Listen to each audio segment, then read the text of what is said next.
எடப்பாடி எதுக்கு டெல்லி போனார்? பியூஷ் கோயல் வந்து சொல்கிறதே பேச்சு கேட்க மாட்டாருன்னு அமித்ஷா கிட்ட எதுக்கு ஓடி போய் முறையிட்டார்? தமிழ்நாடு பாஜக சொல்வது போல சொல்லி கொண்டிருக்கிறார்கள். கோவை தெற்கு அங்கே வந்து எம்எல்ஏவாக இருப்பார் வானதி சீனிவாசன். அந்த தொகுதியில் செந்தில் பாலாஜி மீண்டும் போட்டியிட போகிறார்னு ஒரு தகவல் வருகிறது. அது உறுதியாக இல்லையே நமக்கு தெரியாது.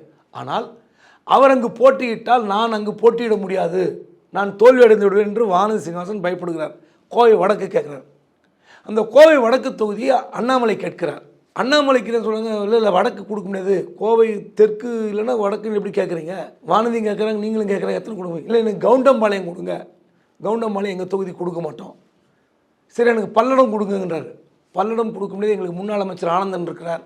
அங்கேருந்து பல்லடத்துலேருந்து அப்படியே பழனிக்கு வர்றார். பழனி கொடுங்க, பழனி கொடுக்க முடியாதுங்கிறாங்க. ஸோ அங்கேயும் ஏகப்பட்ட பிரச்சனை. கிட்டத்தட்ட அண்ணாமலை 6 தொகுதிக்கு கேட்டு பார்த்துட்டார். இல்லை அண்ணாமலை இந்த தடவை போட்டிடுறாரு அப்படின்னு நீங்கள் நினைக்கிறீங்களா? 99.9% அண்ணாமலை போட்டியிடுவார் என்று நான் நம்புகிறேன். ஆமாம்.